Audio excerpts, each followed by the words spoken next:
I speak to you today with feelings of profound sorrow. King Charles had faced ceremonies, family fractures, and the impossible weight of succeeding his mother. But nothing prepared him for the letter placed before him behind closed doors. Written under Queen Elizabeth II's authority and preserved until a predetermined moment, it contained a final wish centered not on Charles, but on William. As the meaning became clear, the king reportedly stopped reading. Because this was not merely a grandmother's private hope. It struck directly at the future of the crown. Before we go deeper into what this really means for the royal family, make sure to subscribe so you don't miss a single update. Charles stared at the sealed pages as the senior aide stepped back and left him with the words his mother had chosen before her death. The royal letter was more than a private note. It was a preserved instruction meant to guide decisions after the late monarch was gone. That mattered because Elizabeth had spent decades protecting continuity, and Charles understood that anything she deliberately saved for the future carried weight beyond family feeling. He broke the seal, read slowly, and then reached the sentence that changed everything. The king lowered the pages. Elizabeth's final wish was clear. William should be trusted with a greater and earlier role in protecting the monarchy's future, even if that meant Charles surrendering part of the authority he had expected to exercise alone. The words cut deeper than procedure. He had waited most of his life to become sovereign, and now his mother's final guidance seemed to place another man beside him before he had fully settled into the burden himself. Charles said nothing. He simply set the letter down and remained still. William received the news separately, and dread came before pride. The prince understood what the trust meant, but he also understood what it could do to his father. His grandmother had not merely praised him, she had placed responsibility on his shoulders early, and that responsibility could look like a judgment against Charles, whether William wanted it to or not. He asked for the exact wording, then hesitated before hearing the answer. The danger deepened when Charles discovered there was more. Attached to Elizabeth's letter was a second instruction explaining when her wish should become known and who was expected to act on it. The king read that portion twice. William had to be informed directly before either man could retreat again. No delay, no softened summary, no protective distance. Charles could close the letter, but he could not close what it had opened. And somewhere else inside the palace, William was about to discover exactly what his grandmother had placed upon his shoulders. For William, the letter carried no sense of victory. For Charles, it carried something dangerously close to rejection. 2 generations of future and present kings were suddenly trapped inside the final wishes of the woman who had shaped them both. Elizabeth had been Charles's mother, William's grandmother, and the sovereign whose example defined their lives. Now her words seemed to place one man forward, while leaving the other to wonder why she had done it. Charles had spent decades preparing for kingship, and that long wait had become part of who he was. Every public duty, every private sacrifice, every year spent standing one step behind his mother, had pointed toward the day he would finally carry the crown himself. The monarchy, the institution built around the sovereign and the line of succession, depended on continuity, and he had always believed his role was to provide exactly that. Now Elizabeth's letter seemed to ask whether continuity required William to stand closer than Charles had ever expected. The king finally spoke to Camilla in private, but his voice carried more hurt than anger. He told her that giving William greater responsibility was not what frightened him. What wounded him was the possibility that Elizabeth had doubted whether he could carry the burden alone. Camilla listened without interrupting. Then she reminded him that his mother had always thought in generations, not moments. Charles heard the reassurance, but he could not yet accept it. William carried a different fear into his conversation with Catherine. The prince told her that accepting his grandmother's wish could make him appear impatient, even ambitious. Refusing it, however, would mean turning away from something Elizabeth had deliberately entrusted to him. Catherine understood the trap immediately. She told him that humility did not mean pretending the responsibility had never been given. William agreed, but the thought of hurting his father remained heavier than the honor itself. The tension sharpened when William received a documented account explaining that Elizabeth's wording had been personal rather than ceremonial. She had trusted his instinct during moments when public confidence was fragile and the royal family needed quick judgment. That distinction mattered because ceremonial praise could be symbolic. Personal trust was different. It meant she had watched him closely, measured his decisions, and reached a conclusion long before the letter was opened. Charles then learned something even harder to dismiss. A preserved palace record showed that Elizabeth had discussed William's future responsibilities years before her death. The wish had not been written in grief, weakness, or sudden emotion. It had been building quietly. One date in that record changed everything. The wound suddenly had a history, because Elizabeth's final wish had not begun with the letter. It had begun with one deeply uncomfortable moment when she watched Charles and William respond very differently to the same royal crisis. The final letter only made sense when the palace looked backward. Years earlier, one tense family meeting had exposed a difference Elizabeth could not ignore. Charles saw tradition under pressure and wanted time. William saw danger approaching and wanted action. No one inside that room understood how important the exchange would become.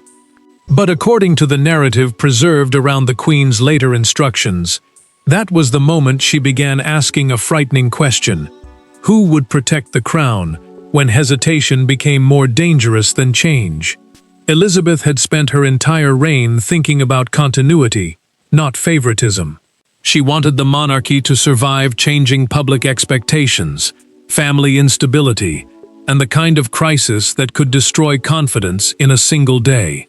Continuity meant protecting the institution from one reign to the next, and she understood that survival sometimes demanded adjustment before tradition felt ready. Charles preferred careful process. William increasingly believed delay could become its own form of danger. The Queen felt that difference growing sharper. She loved her son, respected his patience, and knew how long he had prepared for responsibility. Yet she also began asking William for his judgment during sensitive family conversations, especially when public trust seemed fragile. Charles noticed. He never confronted his mother, and the prince never challenged his father directly, but resentment began forming in the silence between them. Then came the moment everything changed.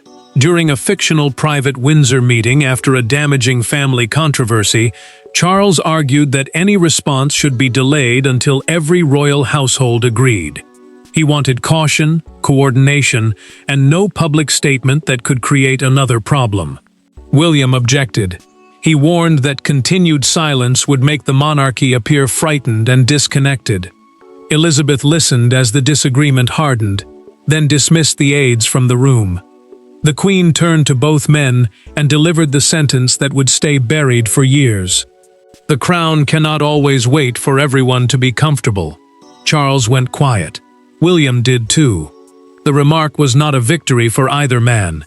It was a warning that Elizabeth believed the institution might one day need faster judgment than her son naturally preferred. The consequence came quietly. After that Windsor meeting, Elizabeth privately asked a trusted official to preserve documented notes about future continuity and William's expanding responsibilities. Those records later became part of the trail leading to the final letter. Charles had believed the argument ended when everyone left that room. It had not ended at all. Years later, the king finally understood what the date beside those notes meant. His mother's final wish was pulling him back toward the same unresolved question. And this time, Elizabeth would not be sitting between them. Charles finally called William into the room. There would be no monarch left to soften what one man needed to say to the other. The conversation neither man wanted finally happened, without cameras, ceremony, or an audience. Charles had the letter. William had already learned enough to know why he had been summoned. What followed was not a constitutional debate between a king and an heir. It was a father asking his son whether he intended to accept a responsibility that felt painfully close to a vote of no confidence. And William's answer would determine whether Elizabeth's last wish united them, or broke something permanently. Charles made sure almost every aide stayed outside. He wanted no official voice between them, no private secretary softening the words, no palace procedure turning pain into paperwork. The king placed Elizabeth's letter on the table, but kept one hand beside it. That letter was not simply family correspondence. It carried the late monarch's preserved guidance about how responsibility should be shared inside the royal system. William understood what that meant.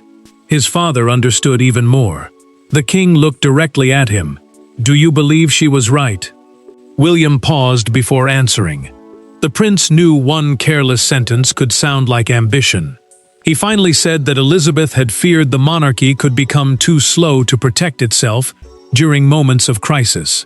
Charles heard the warning, but he also heard something harsher beneath it. He pushed his chair back and asked whether his own son believed his reign had already become an obstacle. William did not retreat. He told his father he did not want his crown, his position, or an early path toward power. What he wanted was for Charles to understand the difference between replacement and support. Elizabeth's request, he argued, was about sharing burden before a crisis forced change on them under worse circumstances. The king listened, but the wound remained open. He had waited decades to carry that burden. Now even the word sharing felt dangerously close to surrender. Charles finally moved the letter across the table. William read the passage his father had avoided discussing aloud. Elizabeth described him not merely as the heir, but as someone who must stand beside Charles when the monarchy faced pressure. The prince stopped. For the first time, the words did not feel like advancement. They felt like obligation. He read the line again, and the weight of his grandmother's expectation finally became personal. The king watched his reaction and softened for only a moment. Then he turned toward the attached instruction and ordered that it be examined in full. William knew immediately that the argument was no longer only emotional. The confrontation had exposed their pain, but the second document would expose something more dangerous. The Queen had not merely expressed a hope.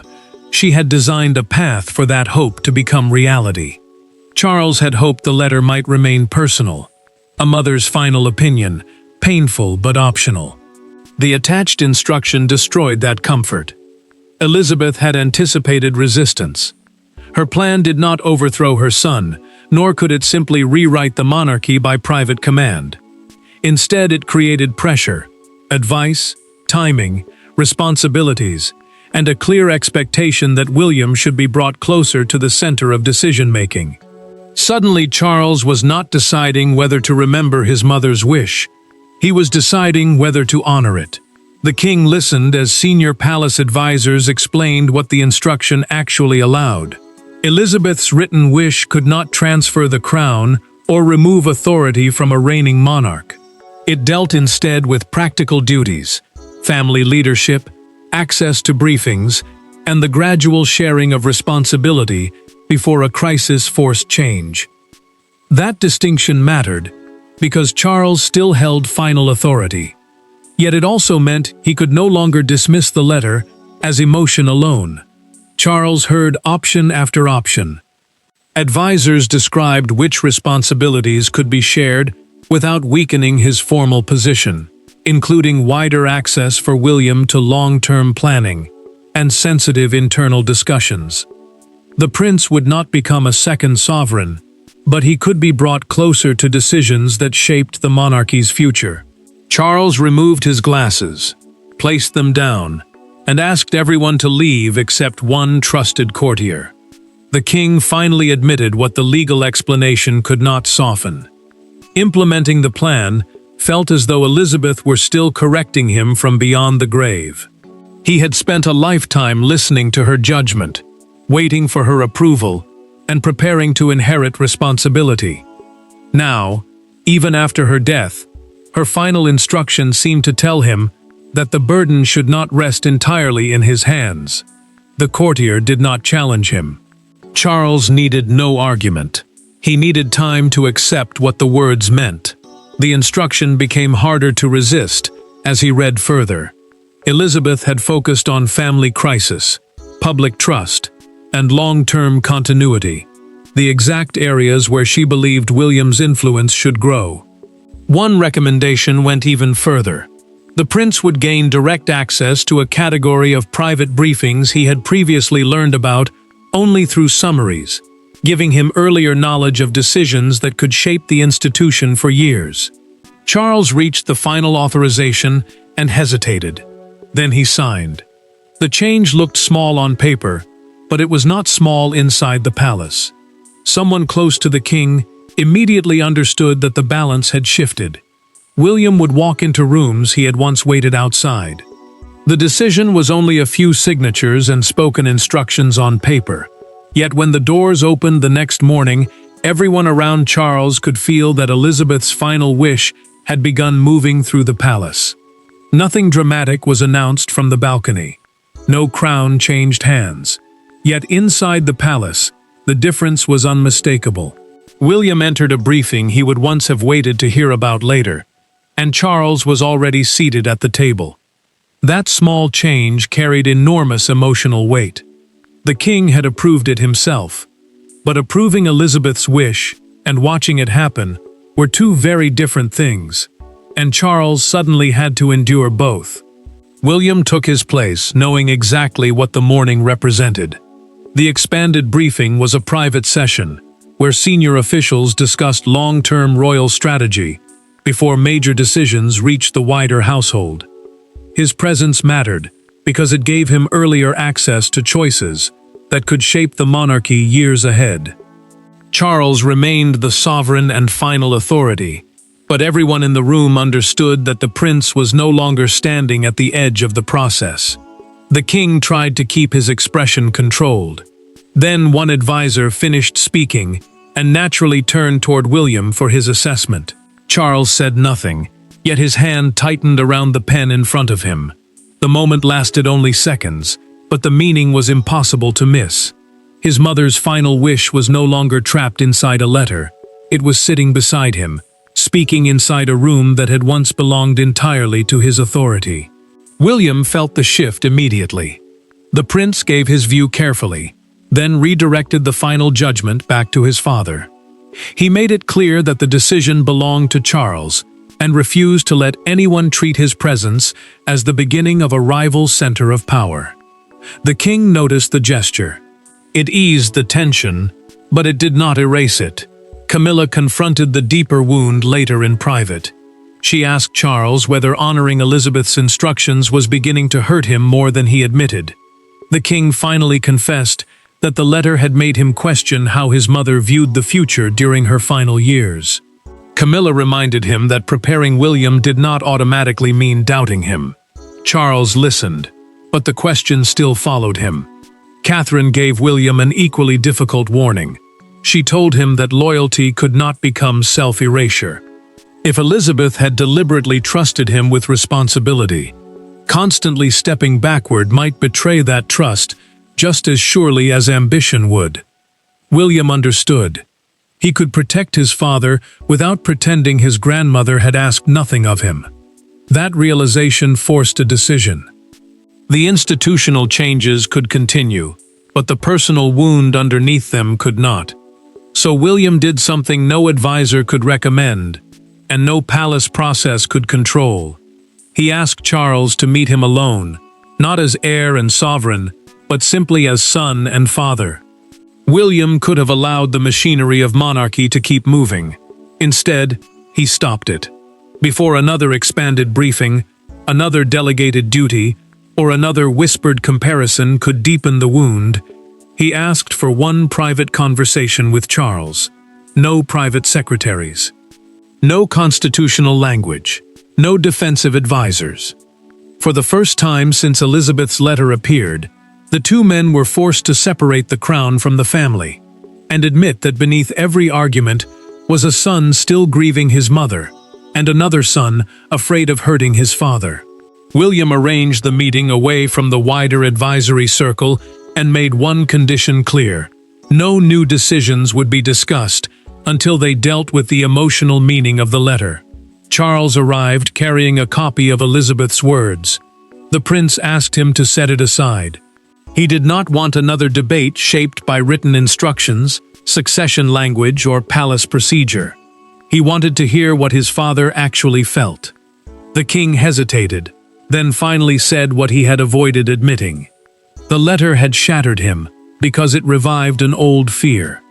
After waiting almost his entire life to become monarch, he wondered whether his own mother had still believed someone else might be better equipped for what came next.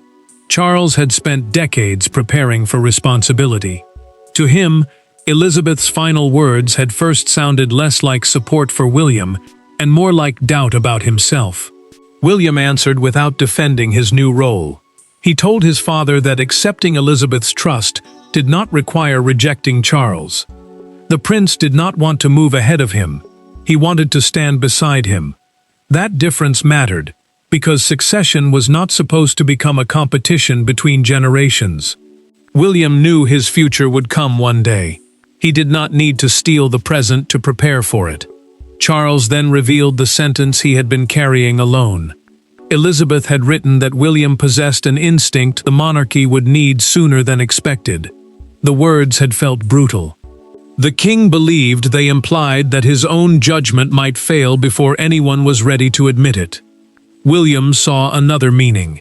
He told Charles that Elizabeth may not have been predicting failure at all. She may have been warning both men that a modern monarch could no longer carry every pressure alone. Public trust moved faster. Family crises exploded quicker. Shared strength might have been the lesson, not replacement. The silence between them finally changed. Charles made a decision. William's expanded role would not continue under the shadow of Elizabeth's private authority alone. The king would make it clear that his son stood beside him, because he wanted him there. The letter had entered the palace as a judgment from the past. Now Charles was preparing to transform it into something entirely different. A deliberate statement about the future. The palace did not publish Elizabeth's private letter, word for word. It did something more powerful. Charles appeared with William at his side and allowed the symbolism to speak, before officials clarified the substance. The prince would take a visibly expanded role in long-term royal planning, with the king's full support. Within hours, the meaning was everywhere. Some saw continuity. Others saw Elizabeth's hand reaching beyond her reign. But the most important detail was impossible to miss. Charles was no longer resisting the future his mother had imagined. Buckingham Palace confirmed that the working relationship between father and son would now deepen in a formal way.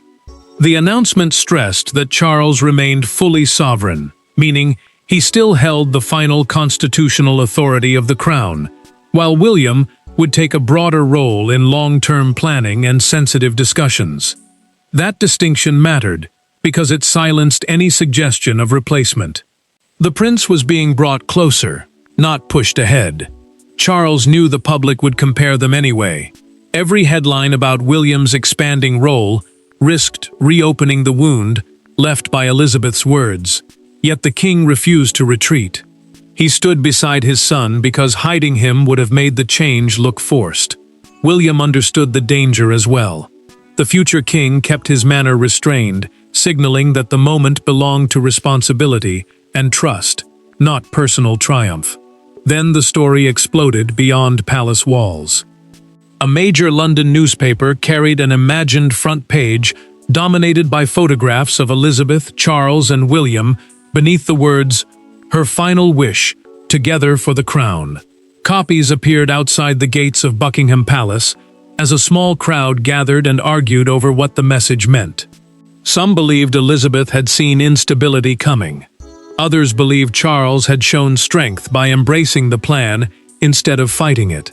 The conversation widened when a television broadcaster framed the development not as an abdication story, but as an emotional handover across 3 generations. Elizabeth represented experience. Charles represented present authority. William represented what came next. That framing changed the mood, because it turned what had looked like a private wound into a story about continuity rather than defeat. The king heard the reactions, read the comparisons, and felt the old discomfort return. But this time he did not pull away. William had stood beside him without trying to overtake him, and Charles had finally allowed the country to see that distinction. As the noise outside grew louder, the monarch returned to the original letter one final time. The world had turned Elizabeth's wish into headlines, but the story could only end where it began, with Charles, the letter, and the question of whether he could finally hear his mother's words differently. When Charles reads the letter again, the words have not changed. He has. What once sounded like doubt now carries another possibility. Elizabeth was not choosing William over her son. She was asking her son to ensure that William would be ready when his own burden arrived. That distinction does not erase the pain. It gives the pain meaning. And for a king who had spent a lifetime waiting for his mother's approval, the final truth is unexpectedly simple. Her last wish required both men, not one at the expense of the other. Charles returned privately to Elizabeth's letter after the new partnership with William had been accepted. The expanded role no longer felt like a threat moving toward him.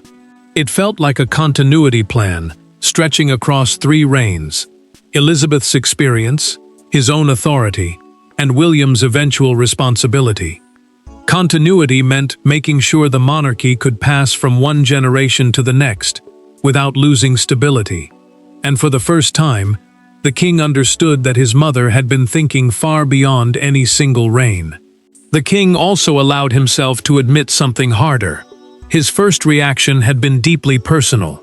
He had read the letter as a wounded son before he could read it as a monarch. Every sentence had sounded like comparison. Every instruction had felt like judgment.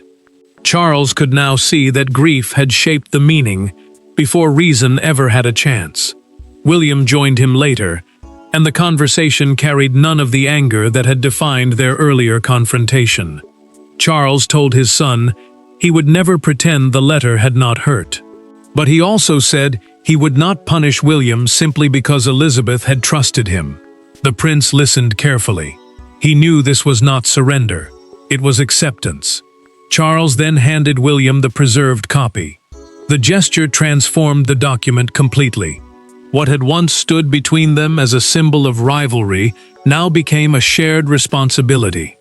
William promised that Elizabeth's wish would never be used to undermine his father. His duty, he said, was to strengthen the reign he was meant one day to follow. The truth finally settled between them.